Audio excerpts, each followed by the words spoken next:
ଲେଖନୀ ଅସ୍ତ୍ର ବଳେ କଲେ ଯିଏ ଓଡ଼ିଆ ଭାଷା ସାହିତ୍ୟକୁ ଚିରଞ୍ଜୀବ। ସ୍ୱାଧୀନତାର ଜ୍ୱଳନ୍ତ ଅଗ୍ନିରେ ଦେଲେ ଯିଏ କାବ୍ୟ ଲେଖାର ଅର୍ଘ୍ୟ। କଟକ ଜିଲ୍ଲା ସତ୍ୟଭାମାପୁର ମାଟିର ସୁପୁତ୍ର, ଗର୍ବିତ ଓଡ଼ିଆଙ୍କ ପରିଚୟ। ଉତ୍କଳ ସନ୍ତାନ, ଜାତି ଇତିହାସ ସନ୍ତାନର ଉକ୍ତି ଭଳି କାଳଜୟୀ ଲେଖାର ଜନକ। କଥା କହୁଛି ମୁଁ ଆଜି ଓଡ଼ିଶାର ପ୍ରଥମ ବାରିଷ୍ଟର, ପ୍ରଥମ ଗ୍ରାଜୁଏଟ୍, ପ୍ରଥମ MA, ପ୍ରଥମ LLB, ପ୍ରଥମ ଓଡ଼ିଆ ବିଦେଶ ଯାତ୍ରୀ, ବିହାର ଓଡ଼ିଶାର ପ୍ରଥମ ବିଧାନସଭା ସଦସ୍ୟ, ଉତ୍କଳୀୟ ସ୍ୱାଭିମାନର ପ୍ରତୀକ, ଉତ୍କଳ ପୁତ୍ର ମଧୁସୂଦନ ଦାସଙ୍କର।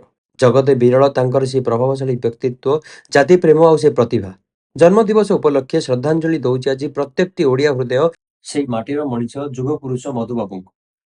ତାଙ୍କ ଶୁଭ ଜନ୍ମ ଜୟନ୍ତୀ ଅବସରରେ ପୁଣି ଗୁଞ୍ଜରିତ ସେଇ ବ୍ୟାସକବି ଫକୀରମୋହନ ସେନାପତିଙ୍କ ଲେଖନୀ ନିର୍ଜରିତ ଶବ୍ଦ। ଧନ୍ୟ ଧନ୍ୟ ଧନ୍ୟ ହେ ମଧୁସୂଦନ, ଉତ୍କଳ ମାତାର ଯୋଗ୍ୟ ସନ୍ତାନ। ଦେଲ ଉତ୍କଳକୁ ନବ ଜୀବନ, ଶିଖାଇଲ ଲୋକେ ଜାତି ବନ୍ଦନ।